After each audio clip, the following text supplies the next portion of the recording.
and any more sunflowers for that matter. It's going to rain tonight, and it's going to be dry from midnight onwards.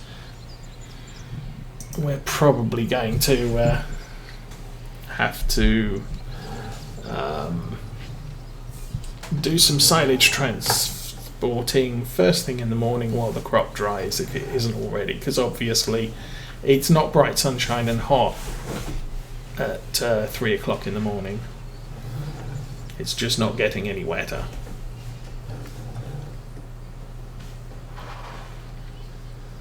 Oh, come on. Behave.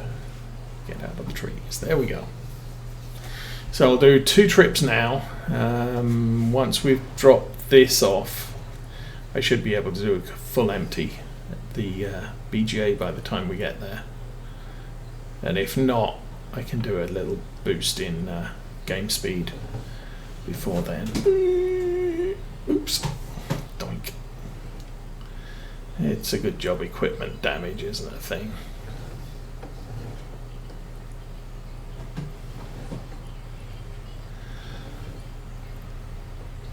So 2 more silage trips in the morning, which will be more income for tomorrow. Plus there's no guarantee that the harvest will be ripe. I'm hoping it is, because I want to get that those sunflowers cut at least. Give us as much time as possible for the sugar beet harvest. Also, the other thing I'm not sure about as far as the sugar beets is concerned is what can I do with them when it's raining? I think they can be harvested when the icon says they're a damp crop, which is good, because that will allow us to harvest them even after the rain. Oh dear. But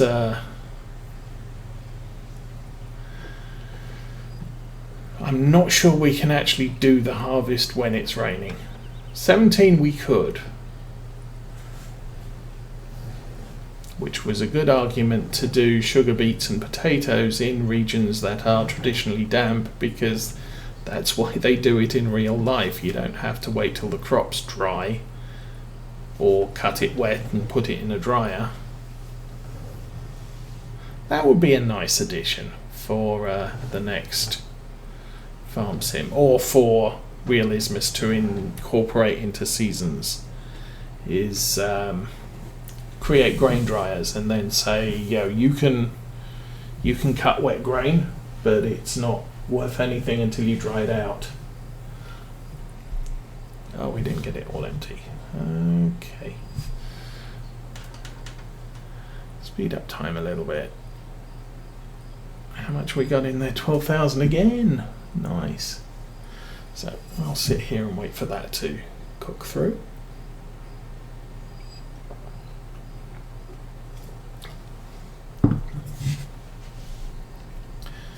And then I think I'll leave us at times 15 for the next trip back and here.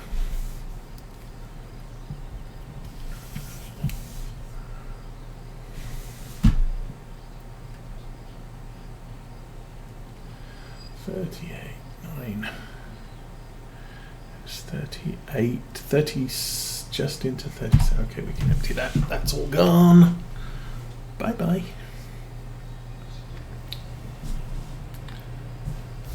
Adjust the camera, and we have a trip to go back. Oh, okay. We'll drop that to times 15 because it'll allow the processor to process.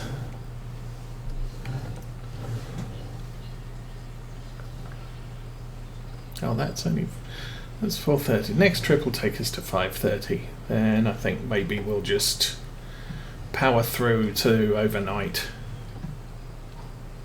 Skip all the nasty weather. And then review the field states in the morning. See if we're going to be harvesting or delaying a day.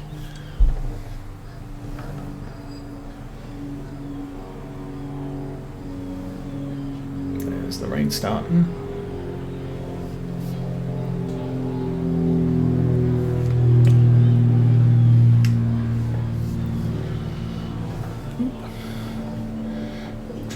through the trees. Yay.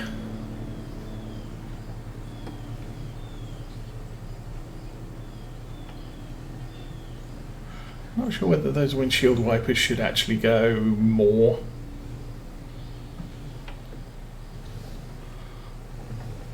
Because effectively that's leaving the entire left edge of that window covered in rain if it was raining any harder. But it doesn't seem like the rain is actually settling on the window.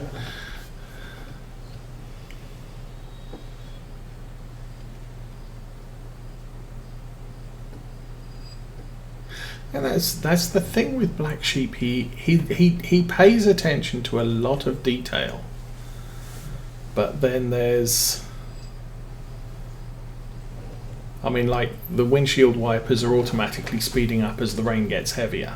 That's attention to detail, but the rain's not settling on the truck. They should have drops, I should have water droplets on the windshield, and I don't.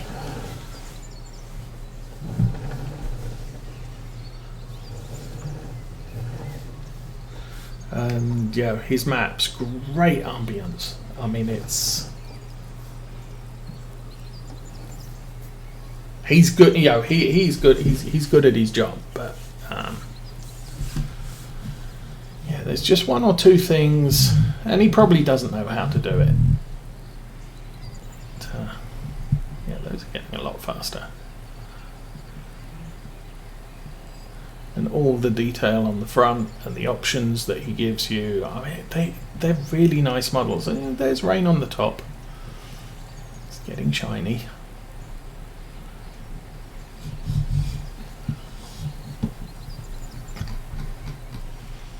So how's time going? Oh, it's already 5:15.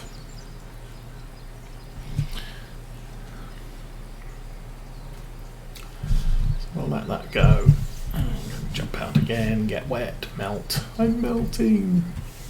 And down to 130. 130, 10,000. So yeah, we'll be below 100,000, which is enough for 2 truckloads. Might have to move the belt apparatus further in. We've got to be reaching close to the end of that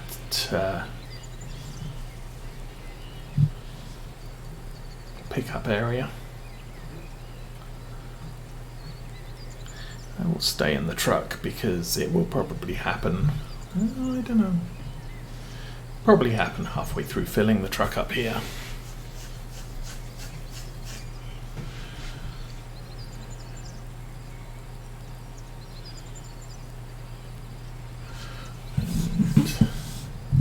Not sure if rain makes things cleaner anymore, if they're just sitting.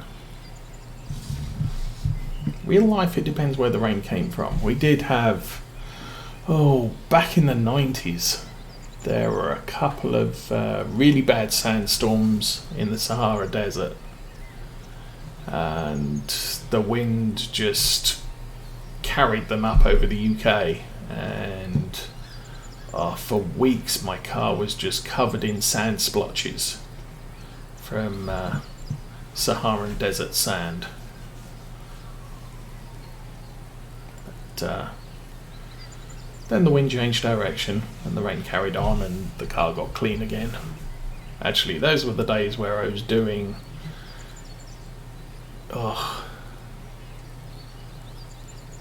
50,000 miles a year. So the car was getting serviced pretty much every other month. So you look at the car, oh, that's dirty. Must be time to change the oil. Oh yeah. Most of the dealers I took it in, they cleaned the vehicle afterwards inside and out, so that was nice.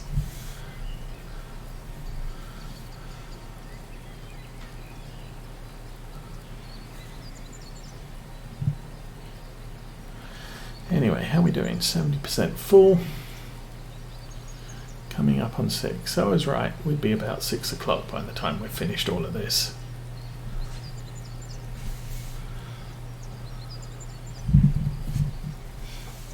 slow down to a ×5 or 8.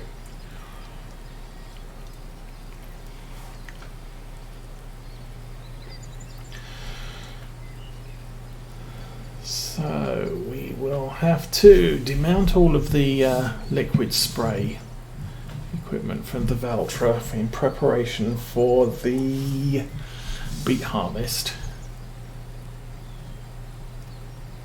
Actually might be a thing. We might be able to do at least the initial part concurrently, do the topping and harvest the sunflowers if that just happens to be how timing works out.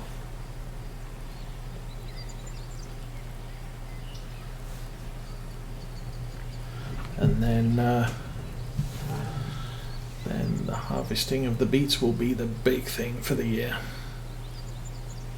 I also expect it to be the big income of the year. Beets are a very, very profitable crop if you're willing to put in the time. It's not too bad planting them because you're using the same planter as a corn or sunflowers, so we had that already on lying around, but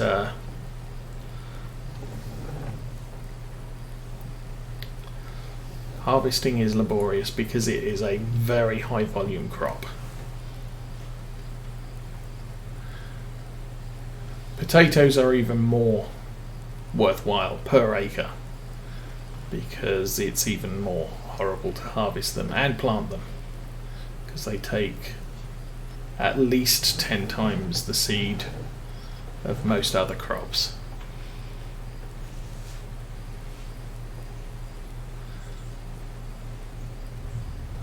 So you're constantly filling the seeder that is available. I mean, it's not a bad size seeder, it's just that,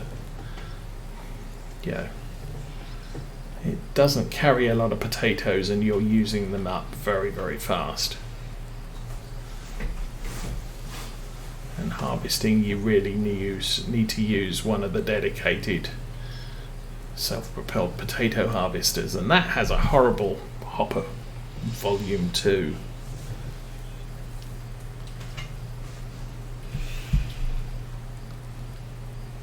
Squeak.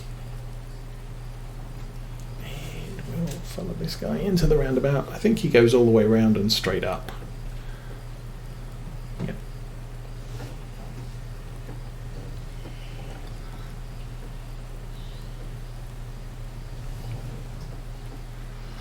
Okay, back at the BGA again.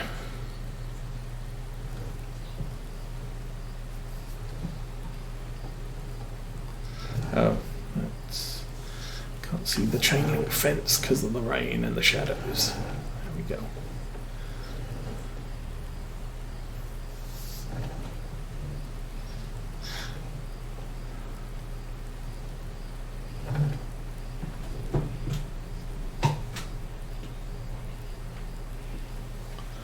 Okay, pop quiz. I don't know the answer to this, but does anyone know when chain link fencing was invented?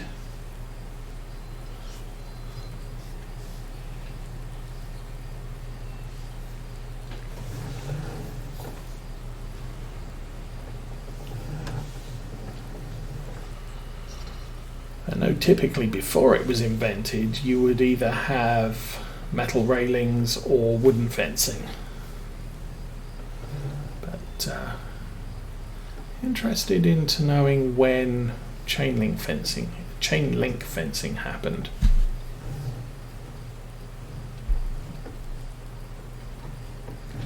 Okay, so that's the last load. I can slow time back. Well, we'll speed it up to 15 because I now want to take the truck back to the farm and get into a sleep cycle. 1844. Okay, that's good.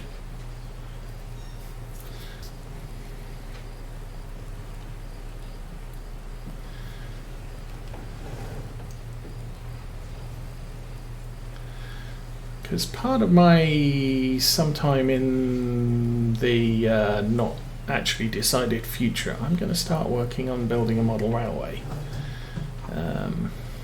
period's going to be kind of around the Second World War, before it was the World War and it was just Germany beating up its neighbours, through to later in the war. But I was wondering, how realistic it is to have chain link fencing, and how much would be around. So I'm guessing if it's invented in 1844, it might not have been absolutely common, but it would have been something that was used when it's convenient to do so. I still think, typically around railroad yards, during the late 30s, early 40s, they were still predominantly using metal railings. But I suppose, there are episodes of people cutting through chain link fences to commit crime during the Second World War, so it's a thing. It's good to know. Okay, I'm going to put the truck there.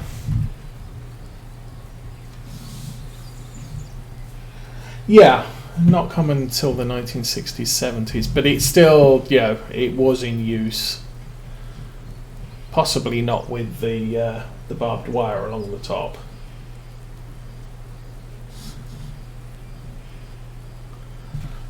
But, that was a later thing. We should probably feed the dog. Hi, dog. You roll on the tyres, why not? Okay, I'll put some food in there. And it's already 7 o'clock. By the time I've negotiated the corridors in this thing, it'll probably be closer to 8. Okay, so it is currently 7 o'clock. Let's see if we feel tired. I'm not tired. Okay. We'll step back and we'll push through to 8.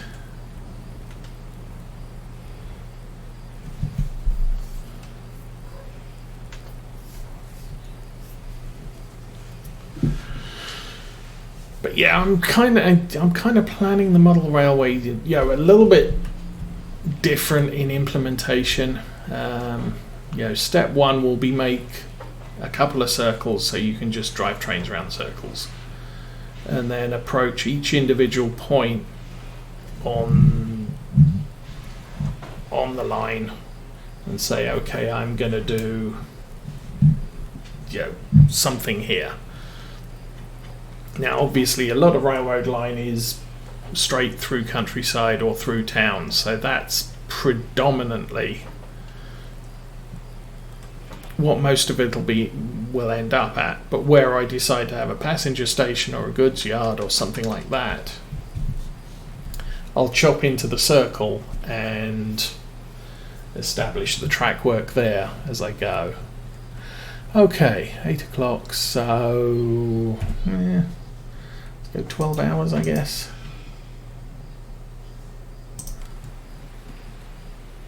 So, rain about to stop, leaves are getting brown, it is becoming... Oh, we were just in late summer. Oh, we've got so much time to get things done. We made £86,000 from the biogas plant, so that's super awesome. We could even afford a small tractor and the beet harvesting equipment, although not a modern... Excuse me, coming through. There we go. Okay. Yeah, I left the kitchen door open, but frankly, I'm not into opening and shutting those doors. There we go. We'll do that. We will check. Let's check the sheep this way. Let's not check the sheep that way. Let's check the sheep this way. Sheeps. Very low on food, very low on water. So the rain does not fill up the thing, but that does. And I will No, not that. I will do that. There we go. And we need to go and find the Lindner. Then we will check on everything else. Aha.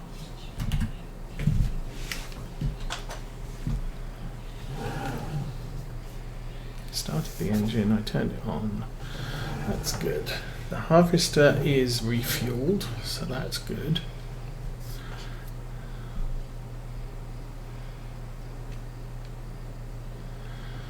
And we'll use the older bales this time. We kind of haven't been lately. It's a bit of a pain. Okay. We will stab that one.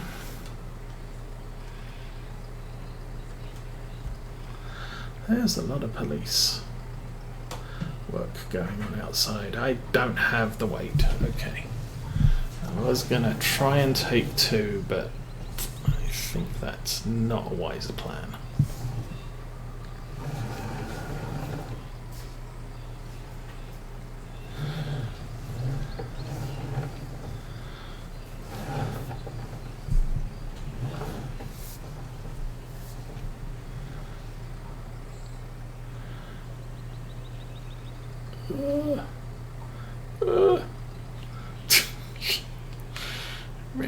Really should do this with a weight on the back.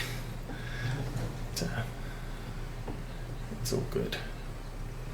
Another reason for having the 130 when it's available.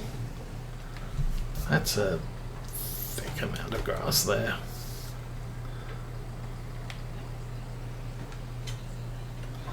Okay, how did that do it?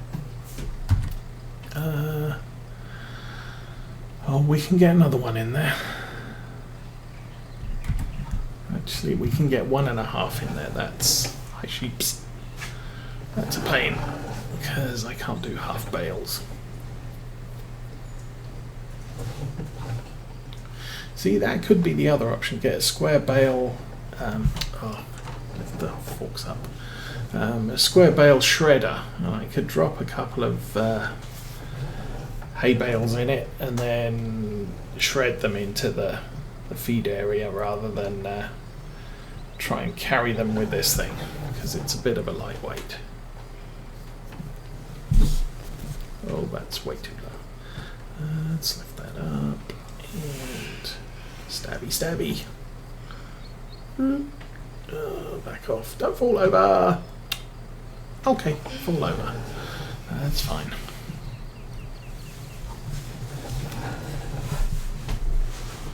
Oh, let's go out that door.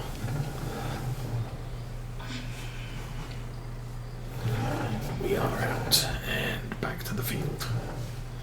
Yay. And here's where it all gets a little bit.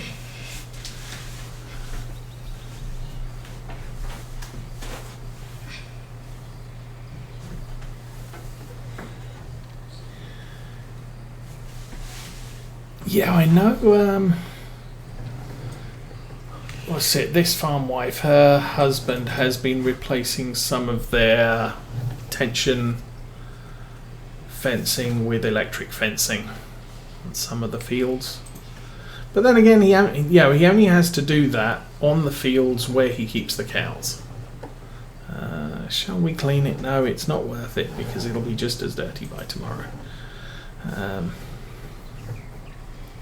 On the fields where he just has his arable crops or his grass, whatever, so long as the fence is there, it's fine. Plus, along the riverbank where they live, there is absolutely no point in replacing that fence because it gets washed out every single year. So just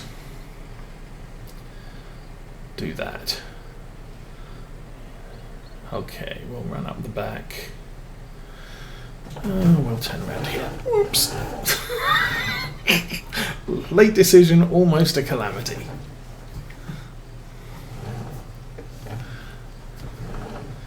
And put that back on the header. As I said, crops are wet. There's no harvesting, at least for a while.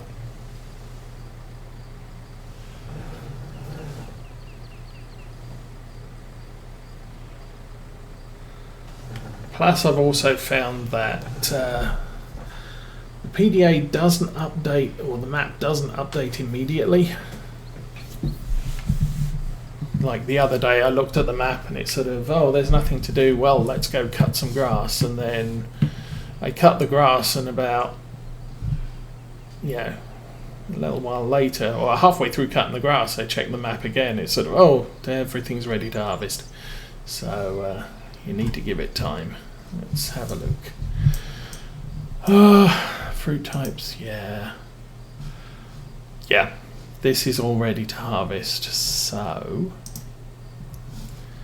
we'll start looking into that. We've got a truck to empty, so I'm going to take this down to the BGA. How are we doing in here again? Remind me. 45, so that is one truckload. Probably shouldn't park the truck's front wheels on a pile of trash. That's not going to do the tyres any good whatsoever.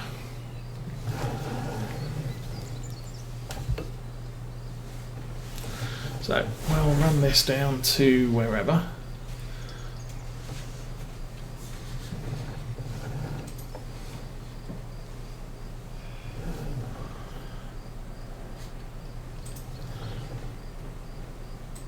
And then, we haven't done that for a long time. We will take a tractor down to the store to buy some stuff.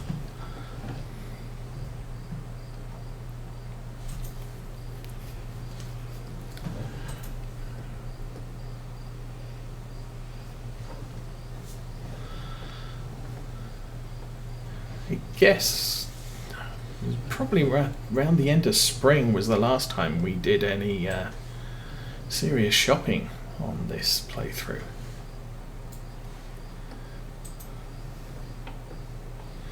And that was when we replaced the in-game forks with the CSC forks, which have auto-load for pallets and completely bypasses the old farm sim physics for pallets and bales. It doesn't work on bales, but it bypasses a lot of annoyance. So 196,000 money we have right now. I am not certain we'll make that on the beats, but we should make a good amount on the beats. Plus we've still got another load, or 2 loads of silage to get paid for, and also crash into the concrete post again. That was more my speed and late reactions rather than not being able to see it. I come in there and I see the lamppost, and I'm kind of aiming to pull inside the lamppost and not hit the lamppost. And the lamppost isn't the problem.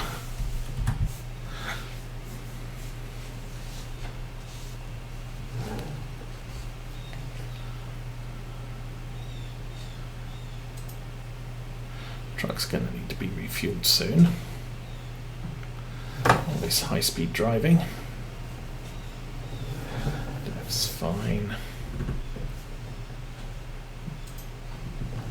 I have to take care to make sure that my equipment's refueled. I never pay attention to that, and I don't want to have to buy a field servicing trailer so I can take fuel out to the fields.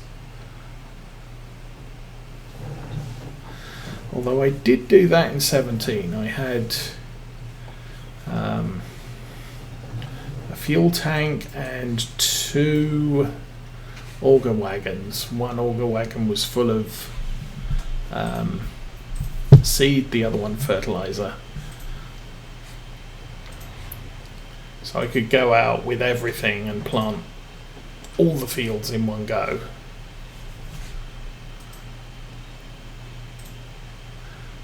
Oops. I think there's something on the other side of the road behind this tree. Hi, truck.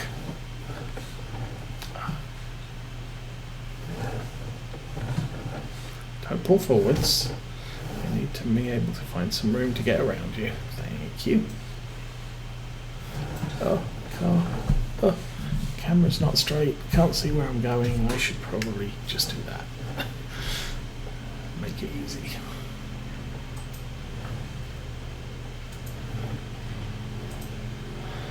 And roads like this do make this map feel, on the authentic side, because you do have even major trunk routes like this with overhanging trees. And lots of different tree styles. A lot of silver birch trees, which is nice. And quick.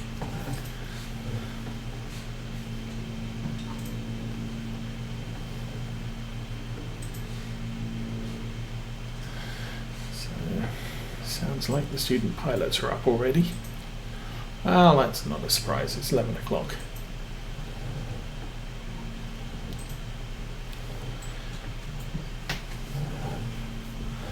Some of the best times to fly are in the mornings when the air is cool and crisp, and physics of aerodynamics is very much in your favour.